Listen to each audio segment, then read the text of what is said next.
So I'll as soon as the YouTube live stream starts, then I will do that, Dave, because like sometimes sometimes the sound kicks on and I have to mute it so we don't get the echo of doom. All right, no echo of doom. Good, big bucks, no whammies. All right, so the State of the Union. The Washington State lockdown ends at the end of the first week of January. Regardless, what I'm planning on personally, just based on, as you all know, we're going to take this really seriously and we're going to be more careful than we think we need to be. I'm planning on an opening date of March 1st. During those first 2 months, we'll continue to live stream. We'll continue to do all of these classes like at least twice a week with me and Morrow. Kevin's here, awesome. And we're going to just pay attention to the public health statistics. If things start to look great, Dr. Fauci is optimistic that as the vaccines roll out, we may approach something like herd immunity by March, in which case that'd be great. So if the public health indicators are really good, we might revise that estimate more optimistically. If the public indicators look bad, which we hope they won't, then we will, we might have to revise them backward. Regardless, we're going to continue to teach both online and through video. And we're not going to charge anybody because I just don't feel right charging people until we're not ready to open. If we start to run into some financial issues, I may set up like a PayPal or a Venmo thing where folks can donate, like do donation based, but I just don't feel right charging anybody. That being said, I definitely want you all to continue to learn and grow and engage. And I'm so appreciative that so many of you showed up today. I know a couple of folks may be joining us as well. So Dave, show me the thumbs up if that, you understand that, everything's good. Any questions before we get started? All right, friends, so the first question we got was about maintaining side control and maintaining the mount, how to hold on as the person who asked when they get wiggly. So let me talk about the 3 positions of side control that we've gone over in our fundamentals curriculum. So position 1, head is heavy for you, that's fine. Head and arm control, right? Now, let me just run through the positions. I'll explain what they're good for and the main details for each. So head and arm control is called such because I control his head, I control under his arm, right? Palm to palm, like this. My knee is by his hip. This is good. This is the best, like most well-rounded position because I'm attached to him, I'm dropping pressure, and I do have attacks from here. If he gets frames, now I can't drop pressure. And that's when we switch to Kesa-gatame. Hand on the shoulder, hand under the tricep. Most important thing we do in jiu-jitsu, if you think you should move your hands, move your hips. I turn my hip down to his hip and walk my knee north until it's parallel to his ear. Now if Jesse starts to push me with his, starts to bridge me, no problem. He starts to push me with his hand, no problem. Right. Third position, if Jesse gets an underhook, switch, drive him back flat. This hand, my palm is on the mat right by his near side hip. This armpit on his tricep, and my chest is pinwheeled to his chest while I'm about at a 45-degree angle. I will be candid with y'all. Let's scoot back so I can be sure they can see. This last one, which we call 100 kilos, is my favorite pinning and attacking position. It doesn't have as much versatility as head and arm control because we can do a lot more from head and arm control, but we have both of his hips blocked and his arm is just hanging out for us to attack it. And we can always switch back to the other positions as well. Last thing I'll say before I open it up for questions is ordinarily the way I teach it is we go to this if this happens, just because I want y'all to understand if he can't control distance at all, we're just going to smash him in that first position, right? If he gets frames, now he can control a little bit of distance. Okay, I have to take that away, at which point we can switch to Kesa-gatame. And if he gets an underhook and gets on his side, I'm pretty jacked unless I do something, right? That being said, you can, and part of this stage of your journey is figuring out, go ahead and go back down, which of these 3 positions you feel most comfortable in and developing from there, right? And so often, like at white belt, your job is to know all of these and know the fundamentals of each, right?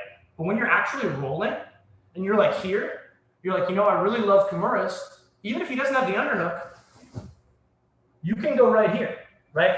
So it's up to you. And so that is my base of side control, maintenance, and pressure. And I'm happy to take questions about anything anybody doesn't understand, or if you want more details about a particular aspect of that. Hey, Jeff? Yeah. I was wondering, what are some key things to look for when it's appropriate to switch from Kesa-gatame? Yeah. And then switching, what are some of the key things that we want to look for during the roll to when we want to make that switch and timing? Great question. So to go to Kesa-gatame, if he gets frames, that's when it's time to go to Kesa. When it's time to switch back from Kesa is when we have thoroughly cleared his frame. And here's what I mean by that. Like, if I get this frame totally jacked up, and you see how my knee is blocking? So now, Jesse, get your hand to the mat, right? Now, Jesse, get your hand to the mat. If we can get his elbow shelved on our hip so that we don't even need our hand to control it, that's when it's appropriate to switch back from Kesa-gatame. And let me also just say, if you're comfortable staying in Kesa-gatame, ain't no law that says you have to go back. I know plenty of people that prefer to just chill and attack from Kesa-gatame. Let me point out that the most common attack from there is this step over armbar, right? And you can sort of see how nasty it is. So there are a limited set of, exactly. So there's a limited set of attacks from Kesa, just like there is from 100 kilos. But what attacks are there are very high percentage.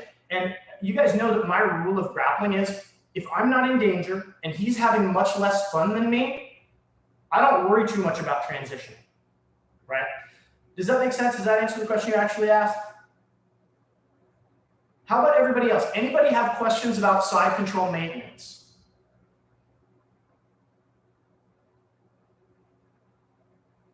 I've got one more, Jeff, that's okay.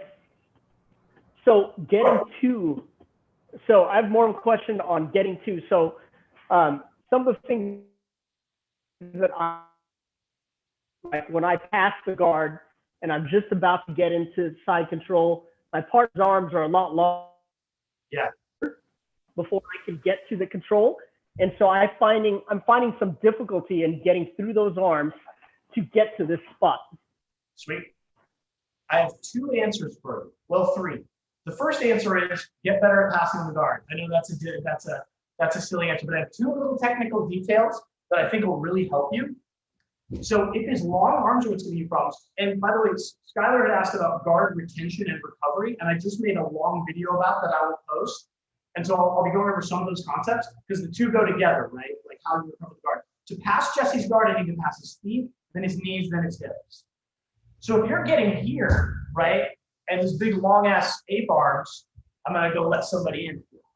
If the arms are what's giving you problems, for one thing, good for you. You've just passed 2.5 of his most powerful weapons, and he's got his less powerful weapons pushing you.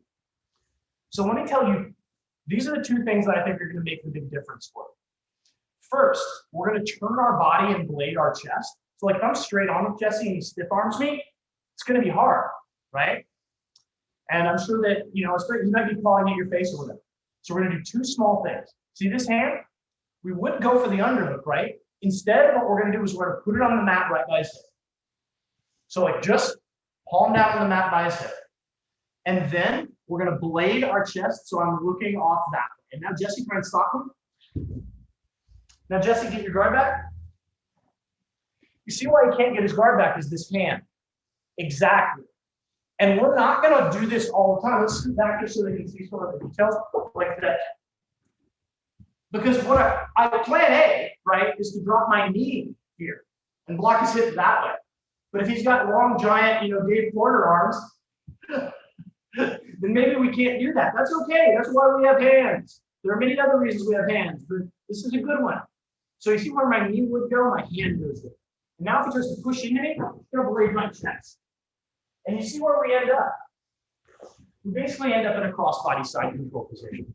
And from there, how we control sort of depends on where his arm is. Like if his arm lands right there, no problem. He's smashed. He doesn't have any frames. If his arm gets under, cool. That's where it's a free trip to Kimura City, population U.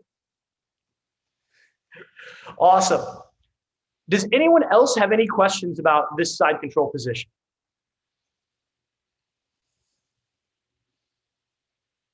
All right, folks, I am going to get into the next question we got, which was guard retention and recovery. But before I do that, I want to throw out that, like, because I know some folks got to me before the class, some folks didn't. I want to make sure it's super valuable for everybody. So let me ask anybody, like, let's popcorn some specific questions about the curriculum, because if there are questions that overlap, then we can knock them out all at once.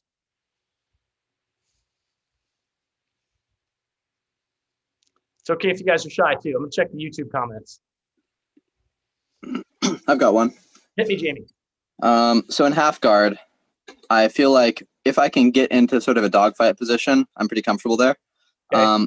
But the getting up to it, it seems really awkward sometimes. Like I can kind of use my foot to make a spot for the underhook, but I haven't quite figured out how to like get my posture, I guess. Sure. You mean So, against Bob? So the dogfight is what the 10th Planet folks call this particular half guard position that leads us to what we call the old school sweep. The 10th Planet folks also call it the old school sweep, just so you know. So there are a couple of, like one of the opportunities I'm going to take in filming these videos is sort of trying to unify some grappling terminology just so we're all on the same page when we're talking about stuff. And I just want everybody to know what Jamie's talking about. So here's what we're going to do. In order to get to that position, there's two things that I feel like are most commonly problems for folks. One of them is they have a tough time getting up to their elbow, right? And the second is that they have a tough time getting on their side without getting flattened out. So the key to both is going to be hip movement in the manner of stripping. So like if Jesse's on top of the half guard, right? And so the way we would typically get this under, my elbow's connected to my knee, right? I kick through, get to the under, right? So we're talking about this, right, Jamie? Yeah, so two pieces of advice. First, make coming up to the elbow all one motion when you're getting the under. Think of your knee as something that leads the way for your elbow. Because like if I reach for the underhook and now Jesse trying to stop me, it's like now Jesse, you really try to flatten me out, right? It's going to be hard. So the first thing, this is the part about getting up to the elbow, right? It's like we're here and we're in a safe position, but we want to go for this underhook and go for this other position that will lead us to the old school sweep or the back tip. So as I kick through, you see how my knee is going to lead the way for my elbow. And now I'm here. This is going to make my life just a lot easier. Jesse, try to flatten me out. So let's rotate this way. So that's part of it, right? The other thing, and these two are related, because sometimes, obviously, if you can get the position you want right away, awesome. If not, you might have to, let me coin a phrase, dogfight for it. But like, so what makes me stable here is that my shoulders are in a line. So if he tries to smush, no problem. And my hips are in line. Where people get in trouble is they're like here and they're at like a 30-degree angle. And now they can get flattened out. So how do we stop that? Let's say I'm here and I feel Jesse start to flatten me out. This foot goes on the mat and I just move, see my right leg, back up just for a second. So you see how my left shoulder is not on top of my right shoulder and my left hip's not on top of my right hip? All I'm going to do, I'm going to show you what it looks like without Jesse in there. And then we're going to do it with Jesse in there. All I'm going to do is try to pull this hip backward while I push this hip forward. And it's just like a shrimp motion, right? So like I'm here, Jesse flatten me out, pretty easy. If I get here and I'm like, shit, he's going to flatten me out. And you see how I'm pulling that hip until my right hip is stacked underneath my left hip. Is that the question you actually asked? Yeah. That makes a lot of sense. So it's kind of it seems like people will often sort of play that position from both being up on all fours, but it's just hard to get there. So this kind of intermediary position where you're posted on your elbow makes a lot of sense. That seems a lot easier to get to. I'm glad. And have you seen the leg position that we use for the old school sweep where I switch my half guard legs? Cool. Yeah. That's another way to compromise their base on top. And gotcha. I have if there's time at the end, I have a bonus sweep for you from there, but we'll see. We'll make sure everybody gets their questions answered first. So just go ahead. Oh, sorry. Can you do that leg switch to the old school sweep like you were just talking about? Absolutely. So let's have your head here toward the wall. Actually, that was you sweep. Yeah, right, exactly. So traditional half guard, right? So I have my knee pointed down and my toes pointed down, and I have this knee shield. So check it out. So I get here, right? So this foot is going to come in, this foot's going to come out. So for regular half guard, I'm attached to him like this, right? When I get ready to sweep, what I want to do is I want to make his leg do this, because you see what happens to his base. And the way I do that is first coming like this. Once that's in, I pull this out. And now, you see how he's going over right away. And that's not just good for the old school sweep, right? That's good for many things that we want to do. We're going to force a reaction out of it. And so without Jesse in there, it just looks like this. Regular half guard. And I don't want to do take it out, then put this in. I want to put it in, then replace, just so there's always something holding his leg. And then we just pull his heel out like a flipper. Thank you for asking, Kevin. I'm sure other folks wanted to do that too. So I'm going to tell you the other questions that I got that we're definitely going to get to, and then we'll see. And if I say something and you're like, yes, yes, then throw me a thumbs up. So the other, and then at the end, I'll ask to unmute if there's other stuff that you definitely want to get to. So the other stuff that we got asked about: mount maintenance, guard retention and recovery, ankle lock and knee bar, straight ankle lock, straight knee bar, both of which are on the curriculum. Other stuff. Quick question, Jeff. Yep. Just to Dave, go along with. So go ahead, Dave.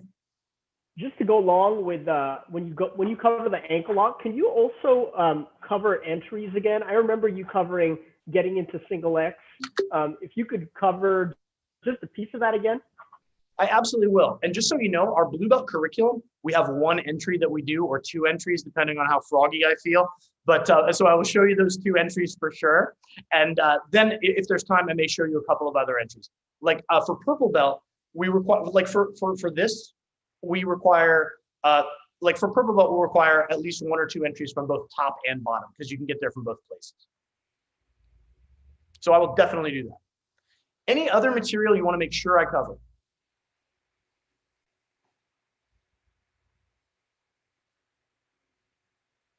All right, let's get right into the legs, right? Because I know at least two of you wanted to. Good job, Aaron. That looked good. Aaron, Skylar, you got any questions before we move to the legs? No? That feeling good with the old school sweep with the. Okay, awesome. Good job, guys. All right, folks. So I'm going to show you the two entries that we have for our leg attacks for the Blue Belt curriculum. We have those entries from the top. And what I'll do is I'll show a setup, an entry, and a finish for the straight ankle lock, and a setup, an entry, and a finish for the straight knee bar. Answer some questions, and then we can dive down that well if y'all want. So the most important thing that I want y'all to remember at this stage of your jiu-jitsu career about these techniques, and the reason that we show these first, is that leg locks have a positional hierarchy too. Back in the day, a leg lock was a thing you went for when you were losing the match, and your only chance was to dive on their damn feet, right? And the bad thing about that is if I'm on top and Jesse, and I dive on Jesse's damn feet, but I don't control the position, Jesse comes up, and whether it's a jiu-jitsu match or an MMA fight, suddenly I'm in a lot of damn trouble, right? So we always want to control the position, which means controlling the hips. So here's our entry to the straight ankle lock and the finish. Head here, please. So I popped up to combat base. See how my knee's inside? This is so that if Jesse tries to recover his guard and close it, it's not going to be effective, right? But if I want to ankle lock him, I have to shelve his knee. So what I'm going to do is I'm going to wrap his ankle. I don't really care how high. Hand to his knee, because we're going to have to control the knee line. And I pop up to my feet. Now what I'm going to do is I'm going to lean into him so that if Jesse tries to get away, it's going to be hard. Outside, and you see what I mean about how my knee is now outside of his leg. So now I cup his knee, and again, I don't really care if I'm grabbing his ankle just yet.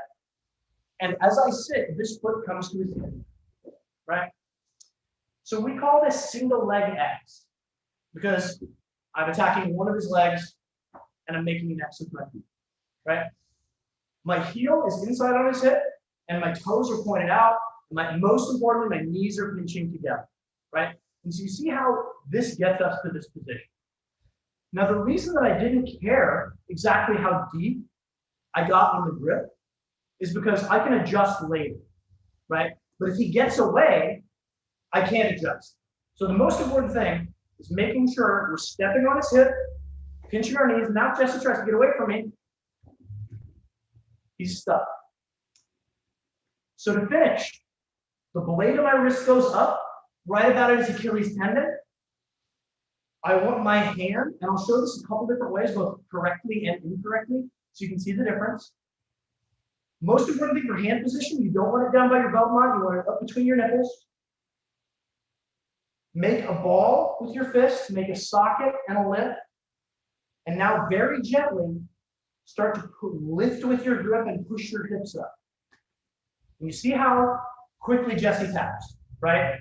Because that sucks. Let me show you how I mess it up. Jesse's not going to do anything. He's not going to defend at all. See where my hand is down by my belt mark? And I'm going to crank you guys. Right? It'll get there eventually, but it'll require me to grunt like an Indian. Good jiu-jitsu is lazy. So I'm going to show from another angle so you can see the blade of the wrist. So we're here. You can do this from combat base too, right? So if we're passing, our knees inside. If we want to attack the leg, our knees outside. Grab, grab. Again, let's not be too concerned about this grip because we can always adjust, and I'll show you a neat trick to adjust in a second. But mostly for today, what we want is the mechanic. We don't want this part of our wrist on his ankle. We want this part of our wrist on his ankle. Thumbs up because ankle locks are number one. Boom. We lean into them. Pop up. Foot on the hip as we sit back. And now Jesse tries to get on top. He can't, right? Couple of details. You see how my hand is down here. It's going to be hard to finish. I'm going to go creepy old man chest, convex chest, or is that concave? I forget. Concave. Concave. Concave chest. Pull it up. Yeah, see? Yikes. Now all I do is go to convex chest. The reason that I do that is if you try to pull your hand up your chest, especially with the gi, friction. So instead, you get creepy, like Rudy Giuliani. Then you puff your chest out. And a lot of times, and those are your finishing details, right? Finishing details that are important.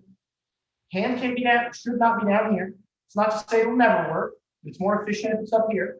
So concave, lift, easy to lift, convex. If they're still not tapping, we're just gonna lift with our grip and lift our hips up. And you can see, I'm gonna let Jesse's ankle go just so that you can see like, so I,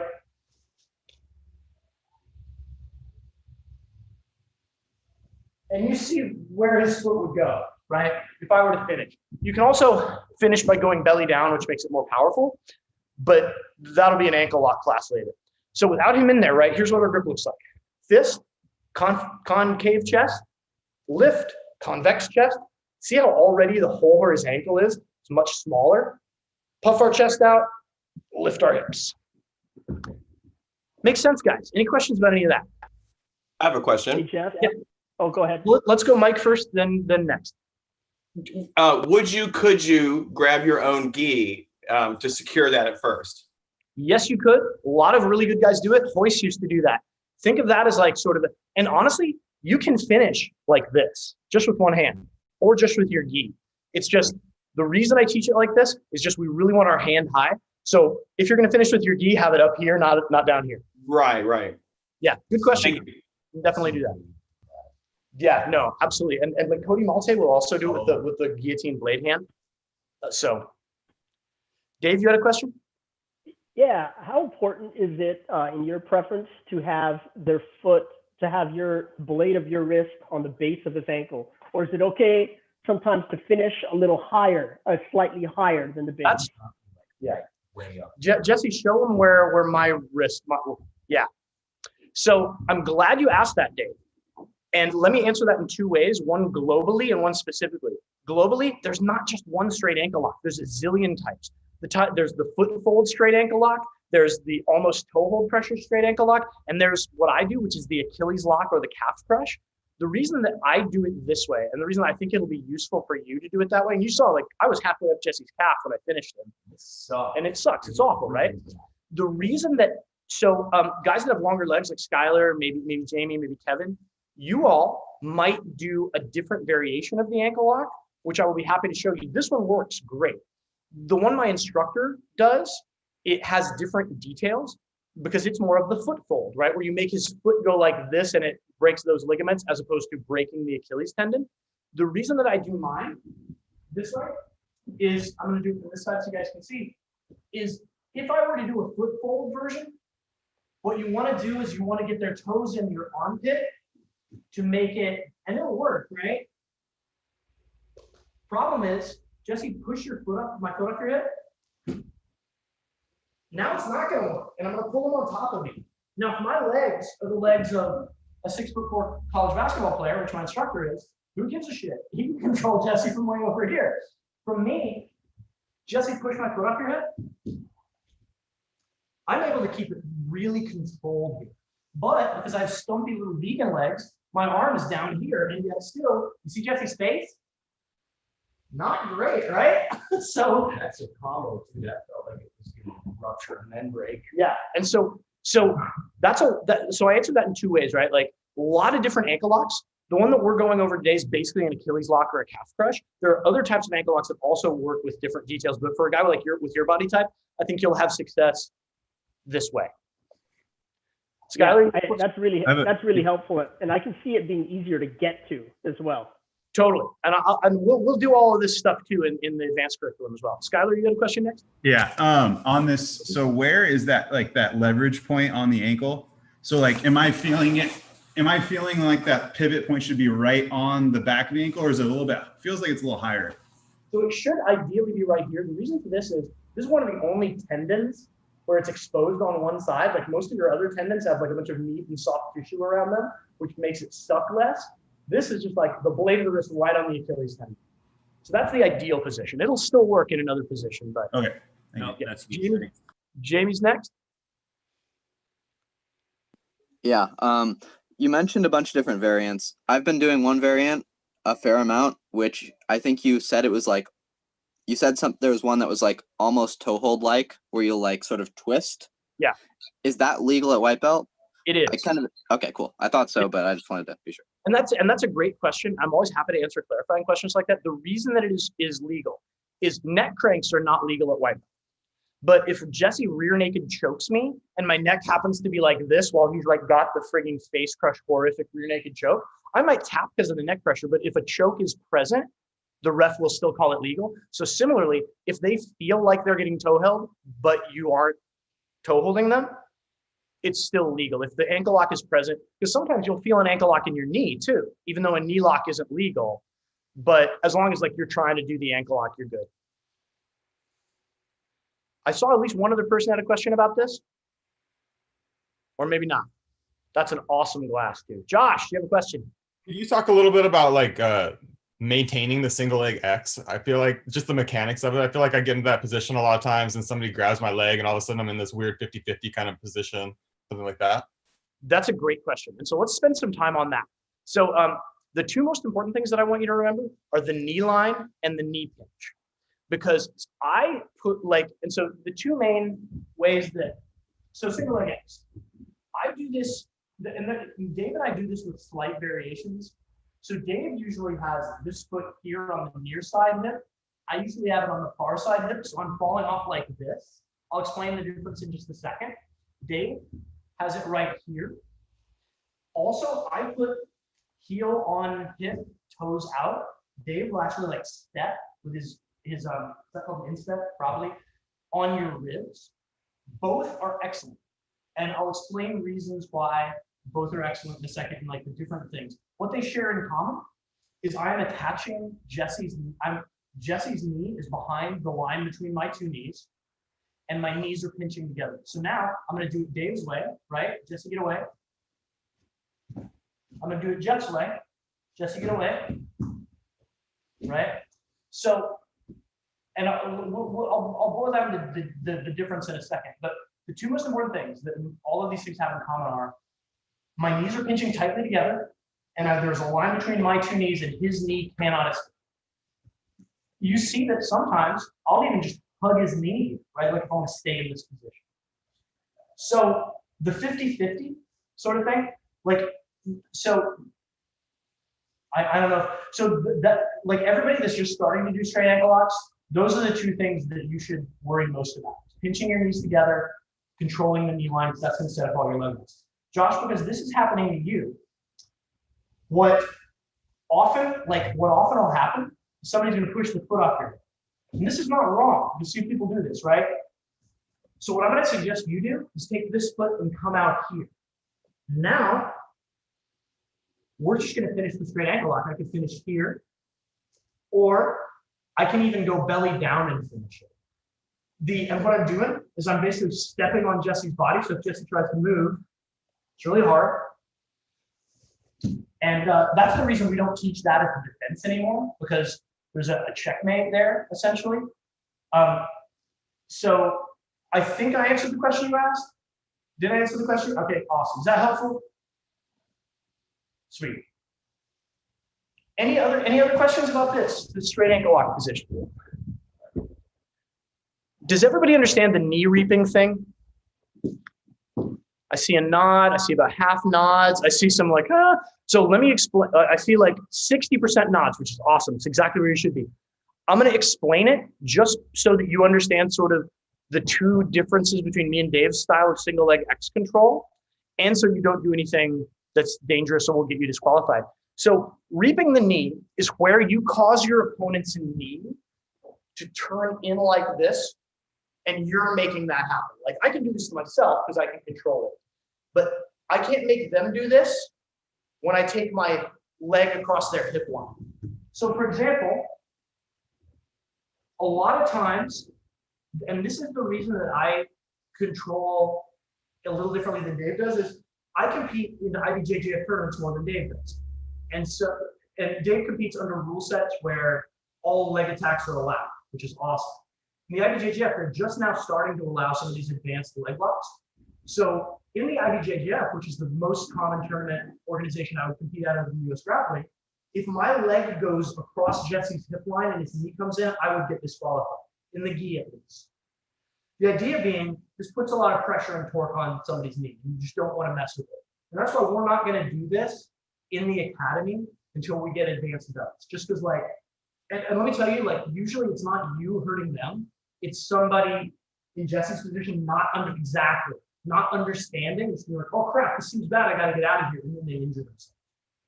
So the reason that I have my foot on the far hip and my heel here and my toes pointed out is twofold. First, if Jesse tries to roll away from me and reap his own knee, see how my foot backstops him and stops him from going that way?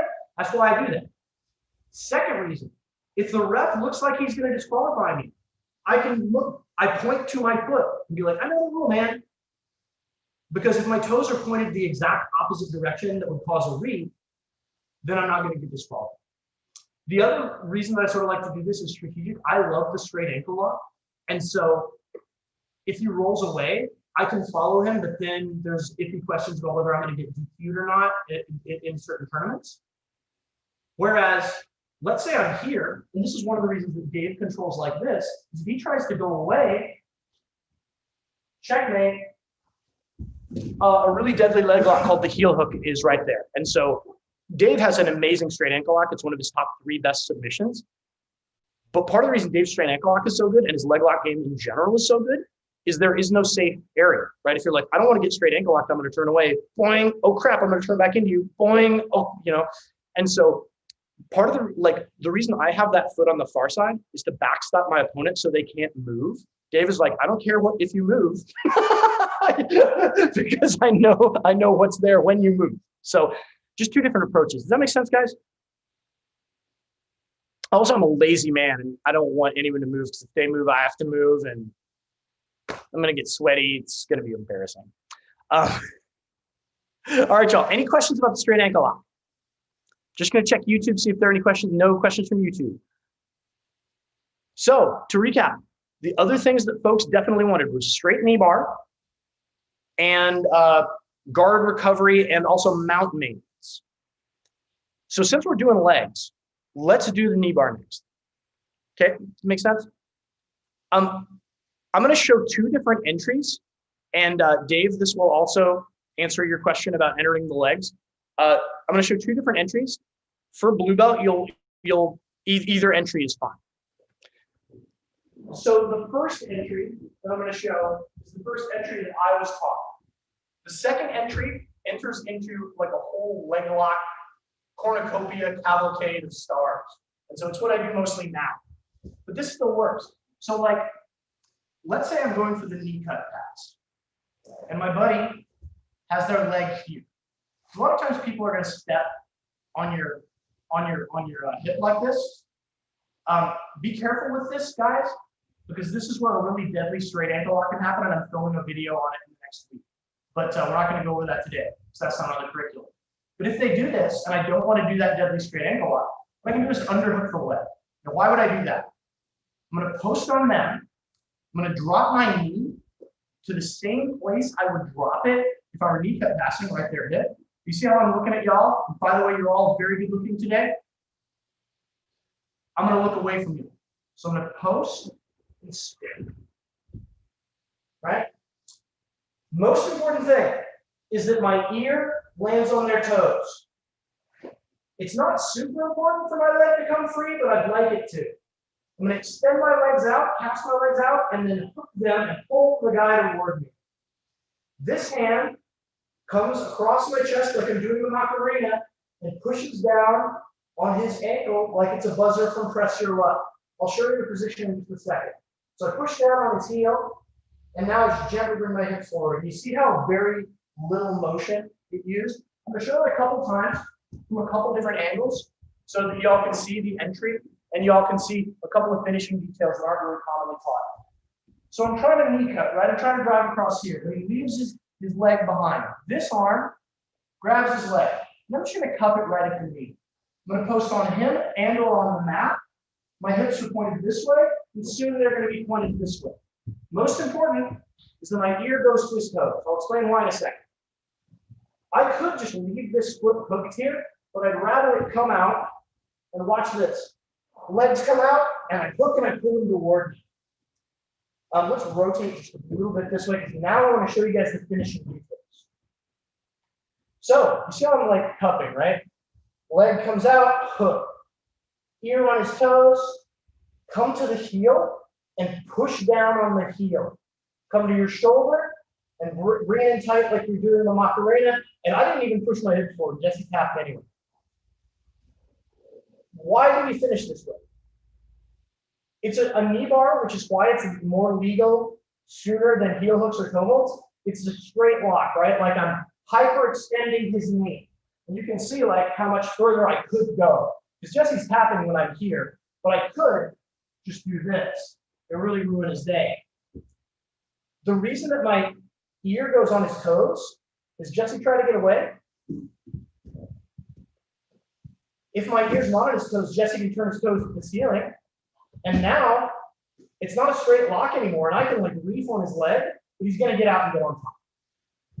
If I put my ear on his toes, if he tries to turn his knee to the ceiling, it really hurts. And he's not able to do it. Why do I push down on the heel? It'll still finish if I do this, but watch how it takes more. See, it takes more for me to finish him.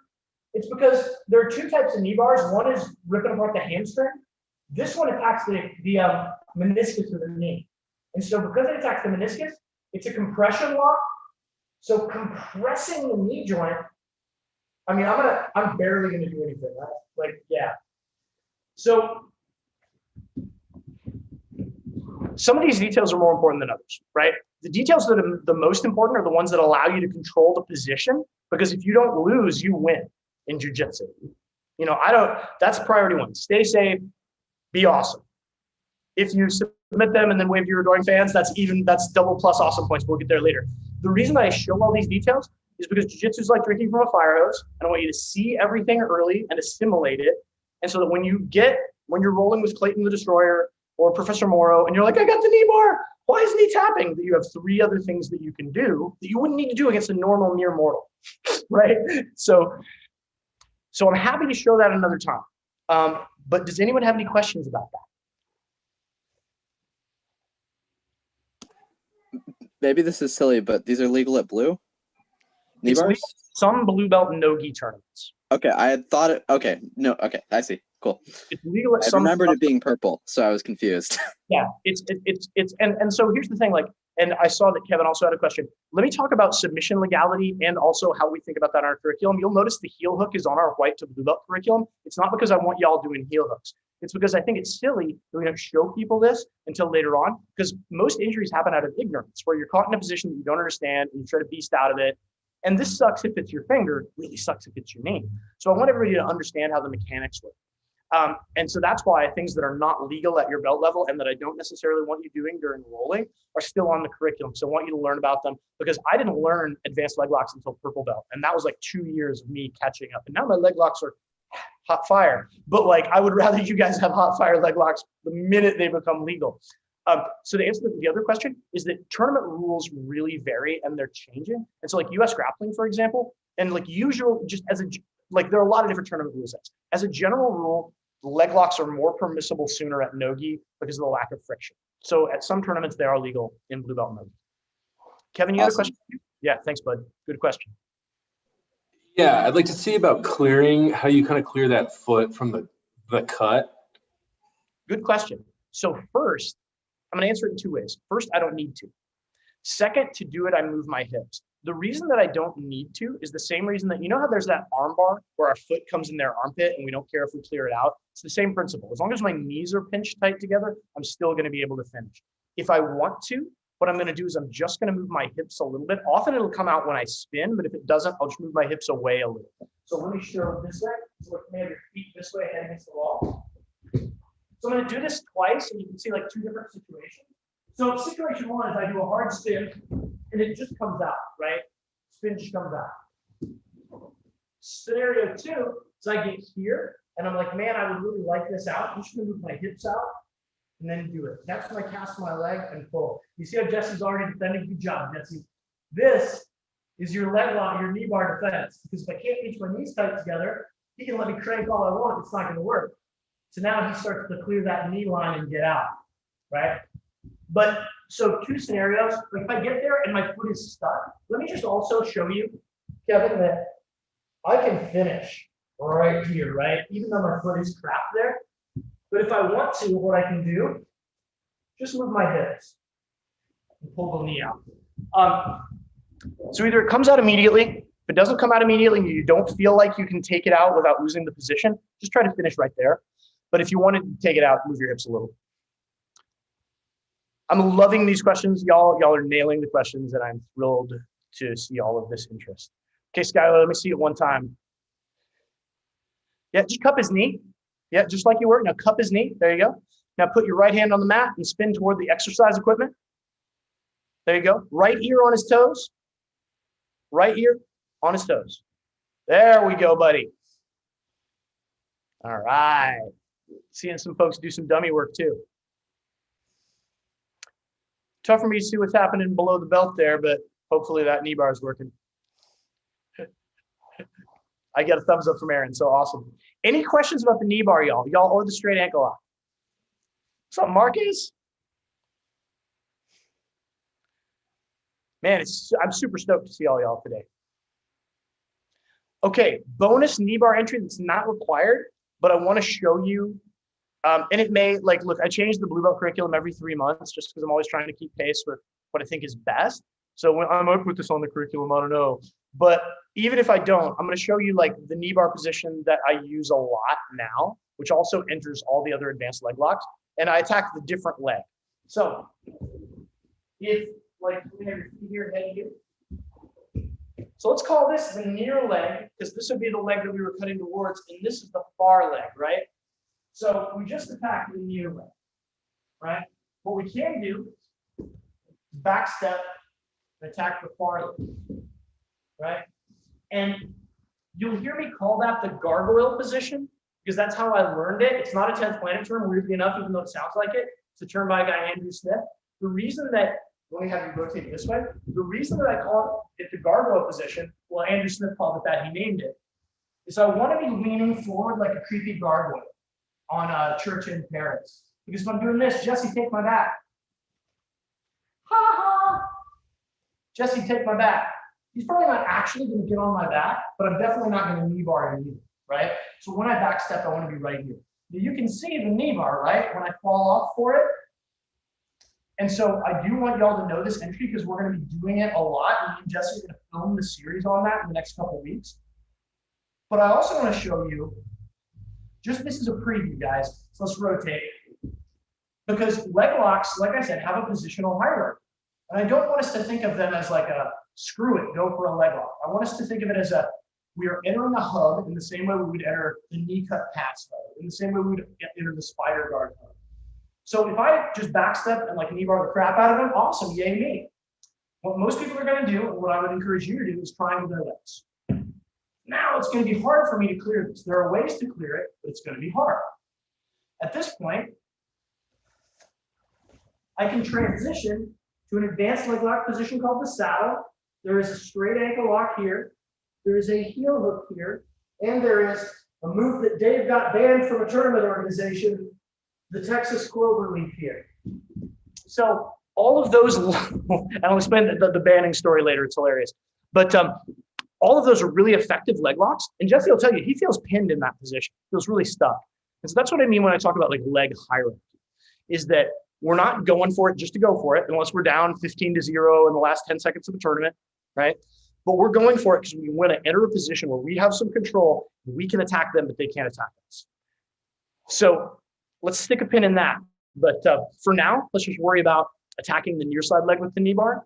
But that back step is a really powerful attack, particularly as you start doing more day side locks. Any questions about anything we've gone over so far, folks? Sweet. Let me check the YouTube questions. Give it 10 seconds. Hey, Karen Blankwart, what's up? Karen's on YouTube. Let us know if you have any questions, Karen. So here's my plan for the rest of the and I don't, how long can you hang out? Can you hang out a little? I can hang out a little after one. Okay, cool. We'll hang out later. I mean, I'm having a blast. I hope you guys are as well. So here's what we'll do for the rest. So I have 2 requests left, which is guard retention or recovery and mountain maintenance. We'll do those. If anybody has any other things they want me to cover, please tell me now. If not, we'll do those 2 things, and then I'll just start going down the curriculum list, and y'all can be like, Sweet. Bob and Nikki, anything? Hey, Jeff. Yes, sir. In the knee bar, the first entry that we did, Yes. is it pretty common in gi that your foot's just going to get caught in all that crap, like in belt and in lapel, everything? Yes, and it doesn't matter. Like, Okay. This is sort of related to Kevin's question. So like, Jesse, back up for just a second. What's going to happen a lot is this trail leg, the leg that's behind, Yeah. the instep of it, this part is going to be right at his hip. Yeah. And it doesn't matter because what makes it finish? What makes it finish is my hips pushing out like this. You know, I'm not going to take Jesse's leg because you can see that it would do bad things. But my foot's still in that position. I'm still going to be able to finish the knee bar. Skylar, I don't think you've seen this arm bar yet, but it's really similar to this move we call the far side arm bar, where you see how this leg, my instep is under his armpit? Yeah. I assure you, Jesse's still going to tap, right? Just as he does with this more traditional armbar setup. So I would say 3 things. You can finish with it stuck. Second, as you get more practiced with the spin, the leg is going to come out a lot. And third, if it's really important to you, you can move your hips to get the leg out a little. But yeah, it is easier no gi because there's less friction, which is why it's more legal in no gi. Thanks. Sure. What's up, Aaron? All right, friends. Let me see some thumbs ups if you wanted me to do mountain maintenance first, and then the next thumbs ups will be for guard retention. So 2 for mountain maintenance, 3 for mountain maintenance, 4 for mountain maintenance, 5 for mountain maintenance. Who wants to see guard retention? 1, 2, 3, 4, 5. You don't see you guys voting both times. It's okay. We'll do both. Let's do mountain maintenance first, then we'll do guard retention because guard retention is a little more complex. So the techniques you will be asked to demonstrate for mountain maintenance. First of all, general mount maintenance principles. I want my knees to be wider than my heels. I want my heels, as we rotate a little bit, to basically curl under Jesse's butt. My feet are not on the mat. My feet are under him. My arms are out nice and wide. And then if Jesse says something, this is uncomfortable. It's very uncomfortable. He's carrying 150 pounds of vegan swole. So knees wider than the heels and instep curl under the butt. And for now, right, there are other styles of mount, but for now, I just want you all to keep your hands free so that PBs, which they will, please, sir, we're not going to go over, right? So the 3 mount maintenance techniques you're going to be asked to deal with. Traps on our arm. My shoulder is over this shoulder. I take it over to that shoulder. The reason for that is if he beats me that way, my weight is not overcompensated this way. Palm comes to the ceiling, take it out. If he does that on the other side, I'm just going to leave my shoulder this time, and you can see the problem. Or if Jesse bumps me this way now, oh crap, I'm going over.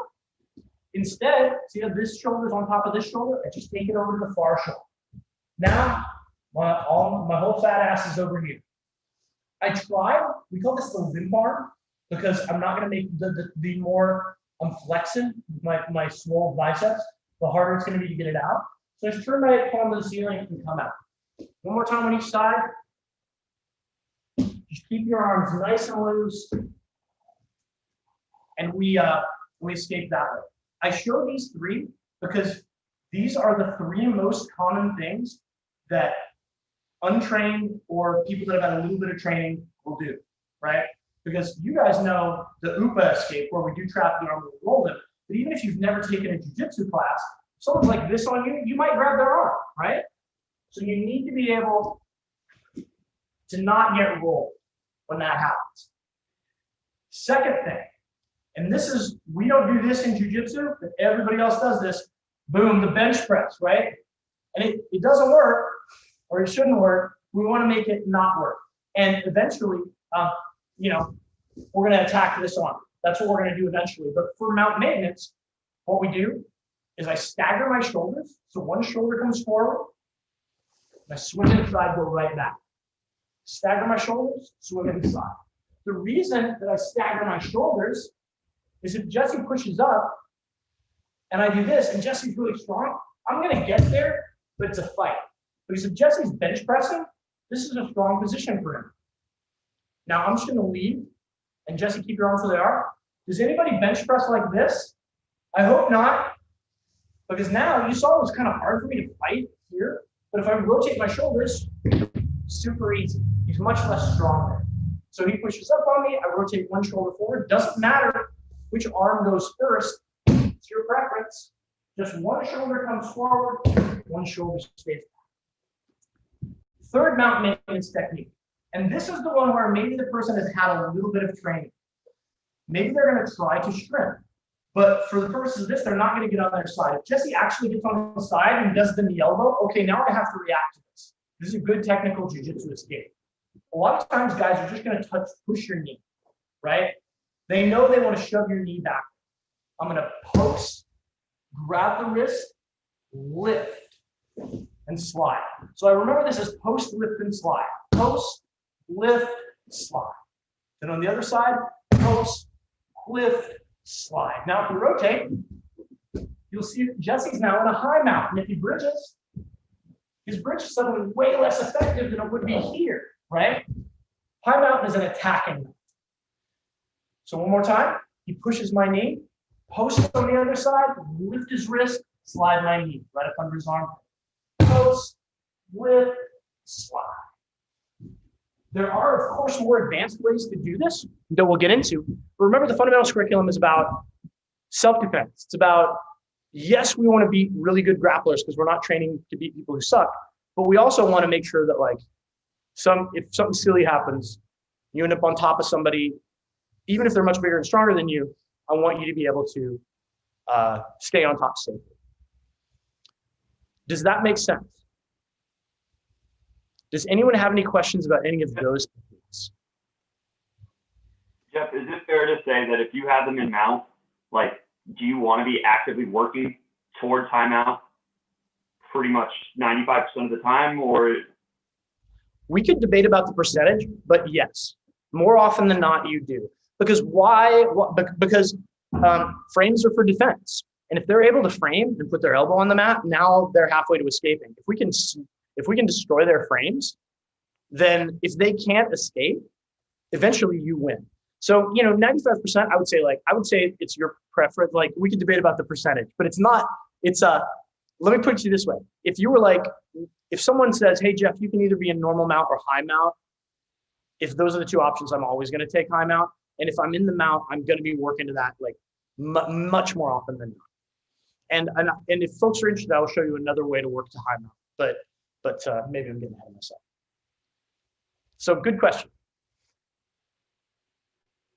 Other questions, y'all? So let me call an audible here, because I know I said we were gonna work. Oh yeah, Skylar had to take off. So I know we said we were gonna do guard retention, but me and Jesse just filmed a really extensive video about that, and Skylar was the guy that asked about guard retention. So I'm just gonna not do that right now, because it's less on the fundamentals curriculum anyway. It's super useful, but what I definitely want to do this again, one of these blue belt curriculum classes again. And so why don't I'm going to publish that video, and then we can use that as a jumping off point for the next one. And so instead of spending that time there, let's spend time doing some of that, some other stuff that y'all would find valuable. Yeah, Kevin has one. Since we're kind of doing mount, I'd like to see some of the UPA bridge roll escapes with handed collar and some of the variations of that. Dude, exactly. Okay, awesome. That's very, very valuable. So there are 3 escape variations with the UPA. Dave, you have a question too? Or were you? Yeah. It can wait because it's not mount related. It's more of a strategy question for rolling. Awesome. So let me show this and then I'll answer your question. So folks, how do we roll people? We trap their post and we bump them that way, right? Sometimes we trap their post, right, with the UPA. Sometimes they're going to trap their own post, and there are just a few little details that help you do this a little bit more effectively. So everybody knows the standard UPA, where weight line of the ceiling, palm to palm, elbow in tight, right? But if Jesse's attacking me, he might put his hand in my collar, right? Sorry. It's okay. I'm not getting much over here. So here's what I'm going to do. If this is his collar choke, I have to address this or I'm in danger. So what I'm going to do is I'm going to put this hand right to his elbow, and this hand cups right here, and I'm going to pull my elbows in tight. And now, even if I let Jesse try to choke me, go ahead and mount and collar choke me, I wouldn't do this, right, in a real round, because that would be dumb. But this is a really effective defense. So I get a cross grip on his wrist, and I come to his elbow, and my elbows come tight as I'm pulling my elbows to my hips. So that sort of defends me. And now if Jesse tries to get his arm back, it's really hard. All we're going to do now, because now instead of me having trapped his post like this, he's trapped his own post. I just kept it there. This foot blocks his hip. My head comes off the line, so he can't cross post. Nice bridge. I come to the top. Last detail here is I can't get silly because I'm still at risk of that, right? And so either my hands are going to come and right onto him, or what I would prefer is you make a Y, get that stuff out of it, and then start passing. So I'll show the grips there, but I'm also going to show the other variation. So Jesse puts his hand in. Most important detail to remember is cross grip. His right hand is coming across to grip my collar. My right hand is going to come across to grip his choking hand. If I do it the opposite, and now Jesse tries to choke me, you see how it's not as effective, right? So I'm pulling it away from my neck here. And then I roll out. The other variation is Jesse, and this is a really powerful control strategy that we're going to work on soon. I'll make some videos about this. Jesse can control my head. Jake Whitfield is amazing at this, and he puts his hand out, you see, like a flipper. So if I try to roll him, we'll just trap post. It's really hard because he's making me look backward. But his post is trapped. So what I'm going to do is my hand comes inside of the bicep, and stop me from remember this one before, I pull my elbow toward my hip. And now you have to see how my talking and breathing is becoming easier. Because before, if I just let Jesse smash me, I'm going to have a really hard time effectively bridging. So inside, elbow to the hip. This hand I like to come to the bicep, ideally right at the edge here. The reason for this is, again, this foot rests and traps his foot. And this just gives me a little bit of extra leverage as I open his shoulder and I come to the top. It also, if he decides he wants to punch me in the face or get a collar grip, stops him from doing that as I swim inside to take the space. So as you can see, these things are just the trap and roll escape, right? They're just the Upa. But instead, and if you watch this is actually awesome. Me and Euphrates were talking about this too. If you watch Hiron's match with Andre Galvao, one of the absolute best sport jiu-jitsu athletes ever, a dude that I would not want on top of me in any context. Just a real, like, hasn't lost, I think, for like 8 years. Like Galvao's, he's the man. Hiron trap and rolled him. He waited for Galvao to mount him. He let him mount him so he could trap and roll. So this works even against like the elite of the elite of the elite, which doesn't mean you should let yourself get mounted. Don't get damn mounted. But if you do, hopefully this helps. Kevin, did you get what you wanted? Sweet. Man, I'm having a fucking blast, dude. So, oh yeah, no, these are awesome questions. You guys are great. Any other, Dave, you had a question, a strategy question? Yeah, I don't know if this is more just a preference for everybody that's just different. I find that in a lot of my roles, I'm not sure if I'm lazy or not, but sometimes rather than attack, I find myself reverting to more of a guard retention approach. Problem is, I'm still not as skilled with guard retention, so I end up getting myself in an escape situation. So I guess one of my questions is strategically, I mean, is it better to attack more, or is it better to play the guard to really focus more on guard retention? I don't know. I just find this is what's kind of happening more often, is that I'm thinking that if I just play the more guard retention approach, I can just sweep him and catch him. But I don't know. At this stage of your journey, here's your job. Your job is to refine the fundamentals and to know all of the fundamentals. And because the fundamentals are so vast, there's so much shit to know, I would suggest find yourself in those spots and make sure you're doing the fundamentally correct thing in those spots. So I'm not concerned. So the short answer to your question is, I don't think it's necessary for you to focus more on attacking, because jiu-jitsu is an art that's at its core about survival. And if you don't get tapped, eventually you win, either because you walk away and go home, or because the guy gets tired and you tap him. And all those submissions and stuff will come. They absolutely will come. But if you make yourself, like, this is why Hiron is one of the most admirable jiu-jitsu guys.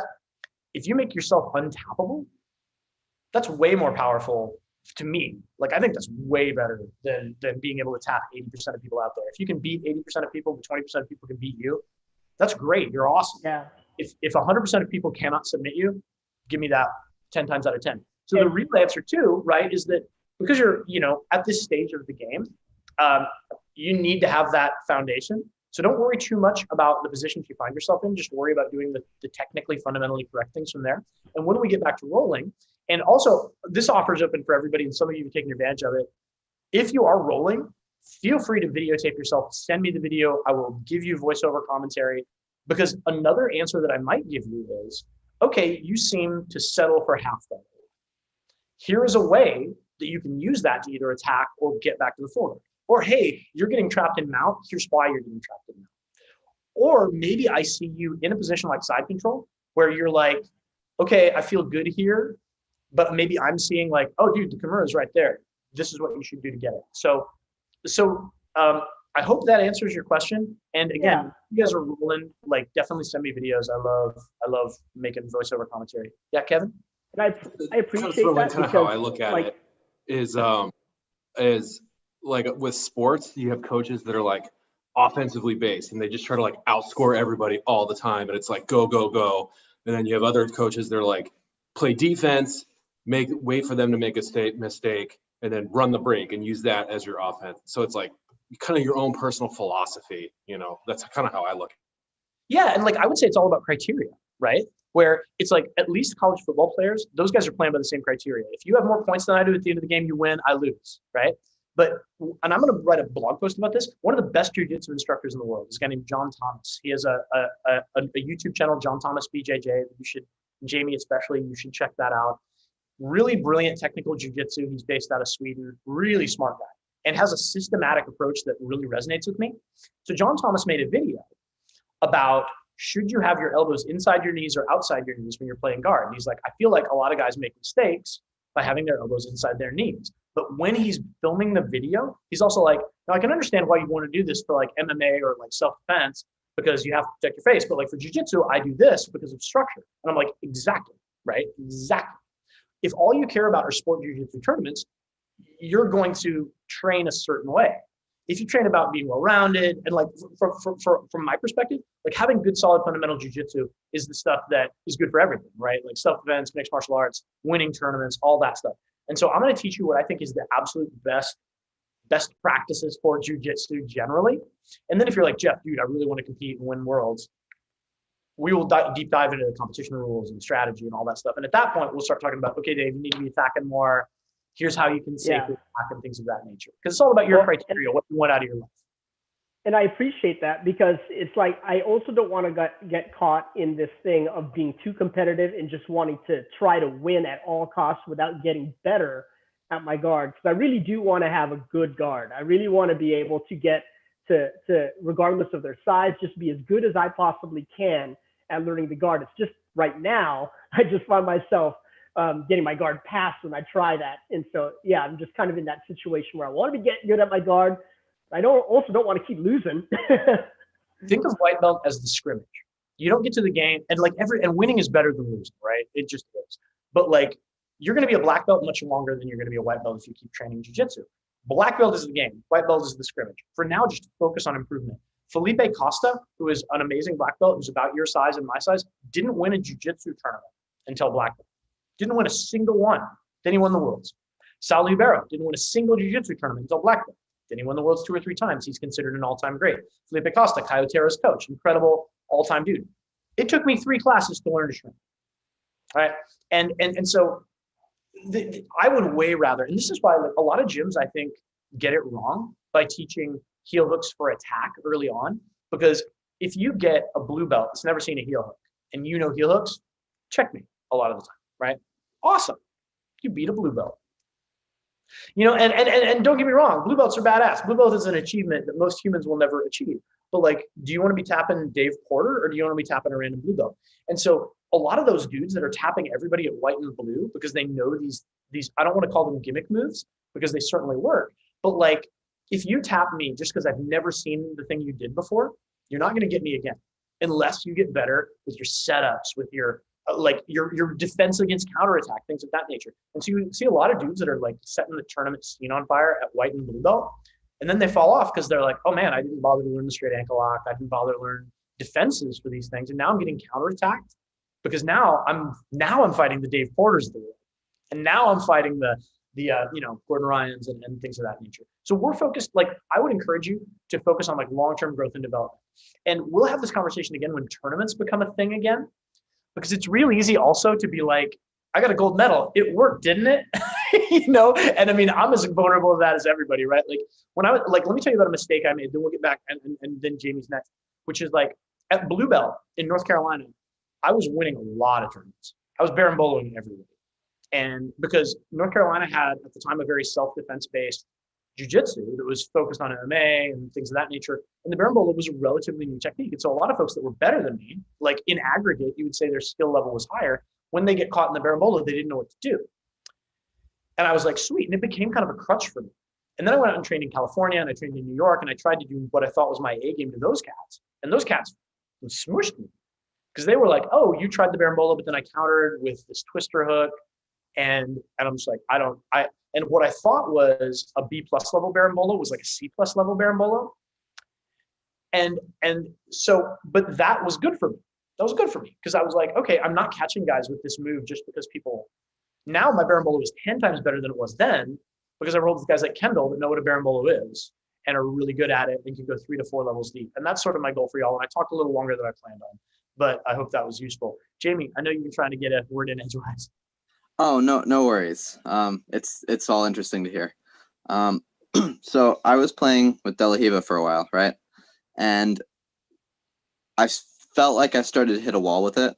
And I'm kind of interested in branching out and learning another open guard. Do you have any recommendations? 100%. There's like a million of them. 100%.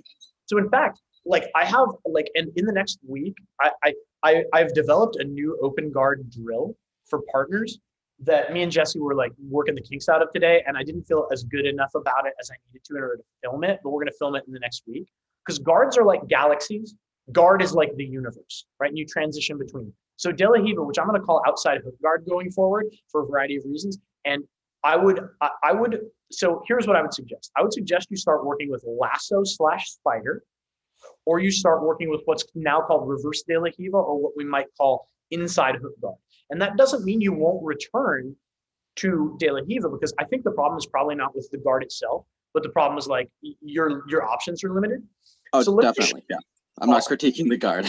No, for sure. So did I forget did I post the lasso video already? I forget if I did. We definitely videotaped it. Like, if I'll check and see if I haven't posted it in the private group yet. I will post it in the private group. Me and Jesse just did a lasso guard video. So let me show you guys 2 or 3 options of what I think good open guards that you should start exploring would look like. And so the lasso guard was often considered an advanced guard, but I think it's one of the first guards that people should start experimenting with beyond the closed guard, because you attach yourself to it. So, so let's say Jesse pops a knee up, right, in the combat base. So this, what we usually call De La Riva or outside hook guard. You can see why it's called outside hook guard, right? My hook's outside. A lot of times, this is really useful because I can control distance here on his hip or on his shoulder or on his chest or all that stuff. So Jesse wants to pass, right? So he wants to stuff this foot. So he wants to stuff this foot. This was often called reverse De La Riva, or what I call inside hook guard. So you see that hook, hook. And you see that all I'm doing is switching my hips, my foot here. Now, if Jesse scrapes his foot off his hip, I can go right back to the other one. So that's how these guards connect. And you can't really, and part of why I think you probably were struggling with that first guard is you can't really have one without the other. And so we'll talk about that as we get into our open guard unit. But one thing that I would encourage you, and with Omoplata-Palooza, there's actually a few good videos that could help you with it on this, in addition to the lasso guard video I just filmed. So if you haven't heard of the lasso, I'm going to get too sleepy. There are a variety of ways to set this up, but the lasso is, I come out, swing my leg over and under. And now, you see how I have him like lassoed? Now if Jesse tries to get away from me, I can stay pretty much stuck to it. This foot can do a variety of things, but it has to control inside space. So usually I put my foot on the hip, knee out into his armpit, and I pull so he stays stuck to me. You can also do what's called the spider lasso. If you have this, you will hear this called the spider hook for spider guard. And Jamie, I'd be surprised if people didn't start telling you to play spider guard pretty soon. I might even be one of them, simply because of your rock climbing groups and stuff. And it's a really good guard. And I do like spiders a lot. Awesome. So I'm gonna send. I'll post a blog post that I to the private Facebook group. I made a post one time called "There is no such thing as spider guard." It was like a high concept post. Yay, I'm fancy and academic. But it was all about how like traditional spider guard was I step 2 feet on the biceps, right? Because now it's like a puppet master thing. The spider lasso is really useful because Jesse's super. And like a lot of times people feel like spider guard is better for longer legged people, and longer legged people do have success with it. As a stubby legged dude that's small, I love it. Because all my big freaking Herculean badass training partners, I would keep their weight off, right? Because you can't drop weight if you're like this. So I'm rambling a little, but I want to explain to you why I think the spider guard or the lasso guard is a good position for you to start to play. First, really safe. You can see he's stuck to me. Second, lots of attacks from there. I'll show you 1 or 2, and I filmed 1 or 2. Third, I can go back to the closed guard. Let me show you how. Because this is the most important, like being able, like I said, I mean, I have a very defensive jujitsu mindset. If he can't kill me, I don't worry if I can kill him, right? So you just saw how effective this is at keeping Jesse stuck. Let's just say, oh man, he's a beast. I feel like he's going to bust loose. Just grab his elbows, close guard. No problem. So in the interest of like everybody else, I'm going to leave it there, but I'll send you my lasso guard basics video as well as a couple of videos from Omoplata-Palooza. I think you'll have a lot of success with it. And what's awesome about it is this is changing, but people make really common mistakes passing it that will help you set up a tax pretty easily. Hey Jeff, can you would you mind sending me that too? I'd like to see that too. Absolutely. If I have it already, I will post it in the private Facebook group too. You posted the lasso guard already. Okay, so look at the private Facebook group for that guard, but I'll message Dave and Jamie with it as well as that blog post. Yeah, this is super helpful for me because I probably did see the lasso post, but I've definitely had a problem where there's like galaxies of guards, right? And if I learn one technique in one, I might like see it and then start going for it in a roll or a spar of some kind. But then it's like, okay, I know one thing here. what am I doing? So I just feel like I need to commit to one kind of, so I can actually learn the system. Another video we just filmed is Principles of Open Guard, because like I encourage you like at this stage to, it's okay to know just one or two things from a position. But like what you'll see is that there are some details that are common to all open guards. Like you could spend an entire year, we could spend an entire year just doing spider guard or just doing lasso guard. But if you were to say if I were magically able to make you able to control inside space and manage distance by keeping them away from you, no one would ever pass your guard. And that's what all guards are trying to do, is control distance, manage space. So simple, jiu-jitsu is simple, guys. But like this is also honestly why guard is so seductive, is because it's so vast. And so people get sucked into it, which is partly awesome. All right, folks. Any other questions? Let me go through this list. I appreciate your hanging on. I appreciate yours hanging on a little bit longer. So here's what we're gonna do, guys. We're gonna go through, just so I can get a gauge for where y'all are at. We're gonna go through the list. And everybody's gonna do, yeah, I feel like I know that. Yeah, I've seen it, not sure I can do it. And yeah, I definitely haven't seen that, definitely need to see it again. Does that make sense? You guys game to do this? Kevin's like, I'm out, screw you guys. I'm kidding, but yeah, oh, thank you, appreciate it. Okay, folks, UPA escape. Yeah. How about those hand and collar neck hug variations we just did? Feeling good about those? All right, so hands up, hands in the middle. Elbow escape, the knee elbow escape from under the mount, which is the shrimp escape from under the mount. Yeah, good stuff. How about the elbow escape with the foot drag? Have you all seen that one? So maybe I see about 50-50. I will definitely post that video. Yeah, awesome. So I'll make a note of that. We'll go over that next time. Escapes from the back, the turning escape. Scoot down, turn into them. Good stuff. The turning escape to the elbow escape. That's when they try to remount and then you end up in the half guard. Okay, awesome. Most folks, but not everybody. Countering the crossed feet, or what we call the stupid footlock. Yeah, stupid footlock. God, I hope you guys stupid footlock somebody. Pass the arm escape. I'm actually not sure if I'm going to keep this on the list, but it's the one where you pass the arm from one side to another. See, most people seem to know it. They're like iffy on it. Okay, cool. From side control, the knee elbow escape or the shrimp escape from side control. Good stuff. The underhook and the backdoor escape, which is you get the underhook, you come to the turtle and come out the back. See most folks, awesome. The knee tap, where we get the underhook and then you would call this the old school sweep, but it's from side control.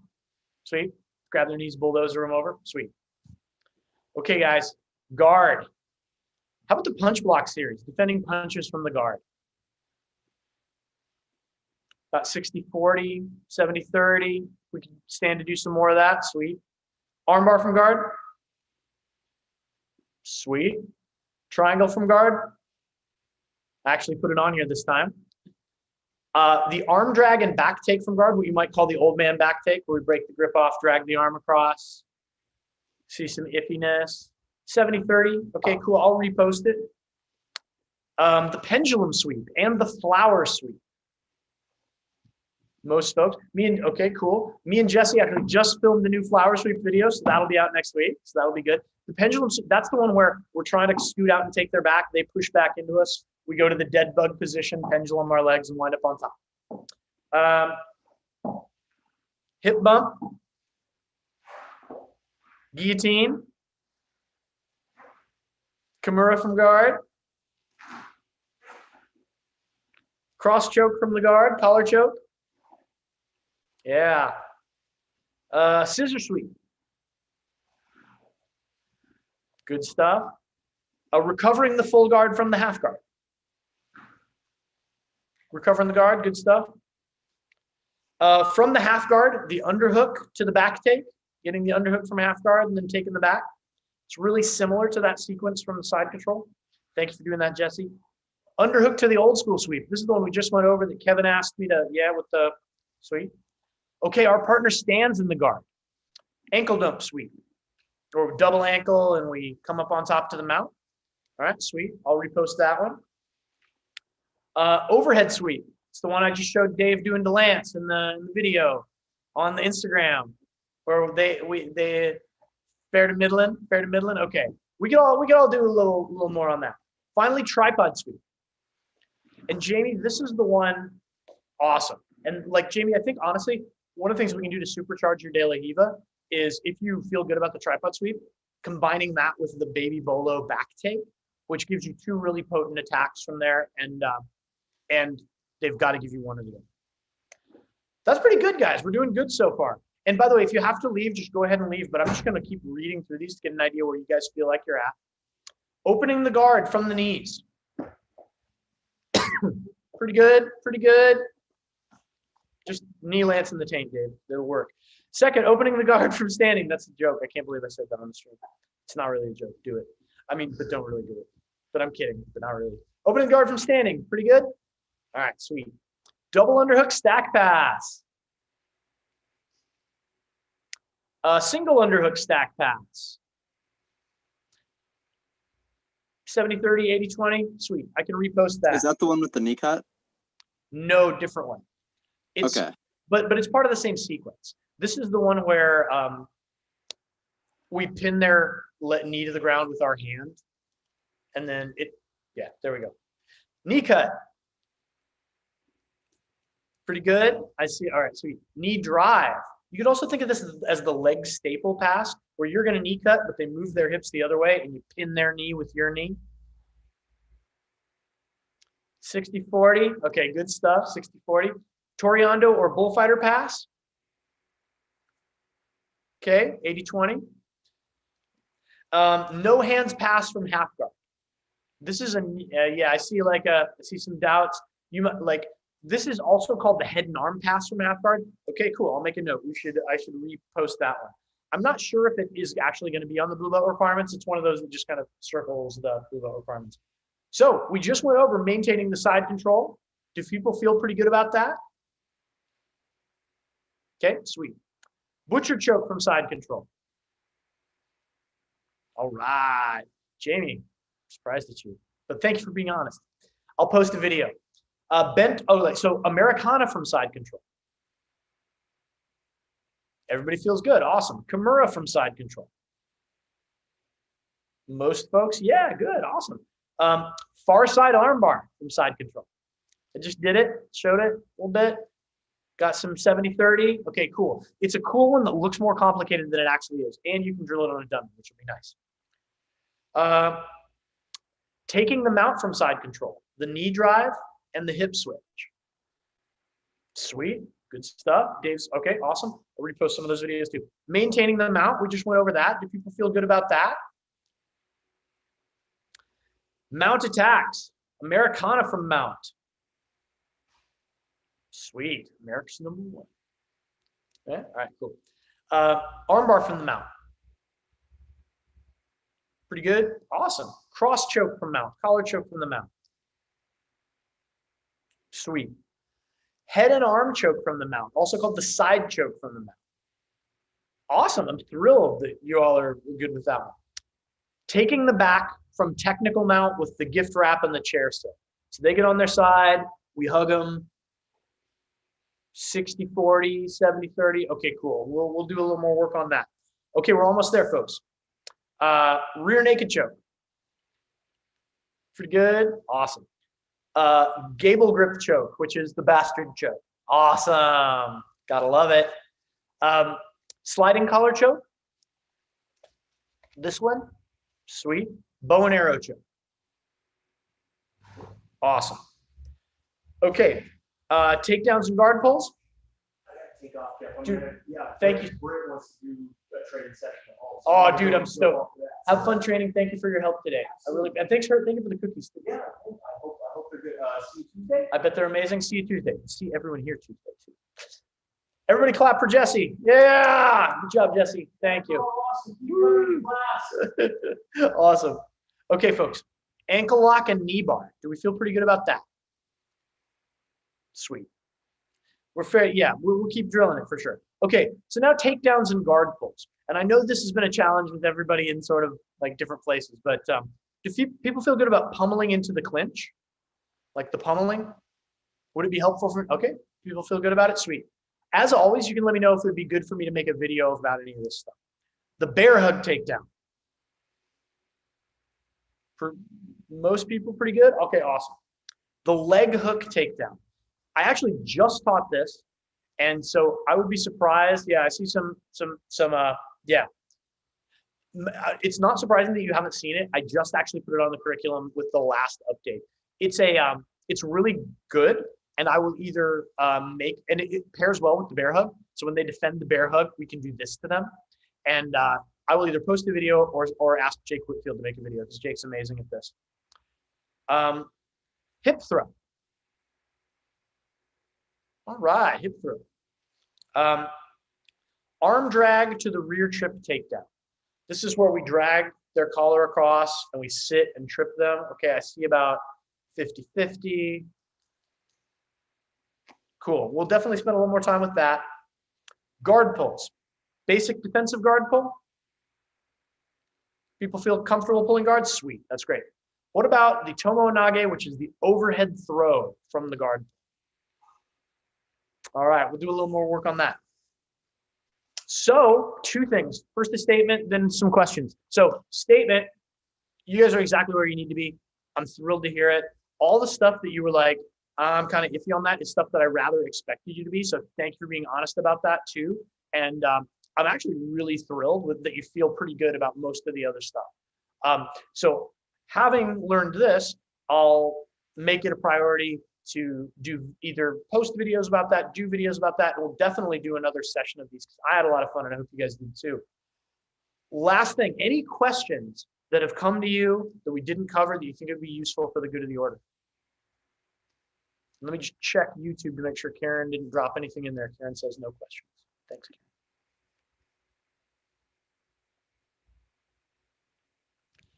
Seriously, y'all are the best. I really appreciate your showing up. I really appreciate your continuing to be diligent and studying jiu-jitsu while all this weirdness is happening. It's going to get better. And we're going to get back to grappling in sweaty, close confines where we're not going to have to worry about aerating the room with each other. And that's going to be killing.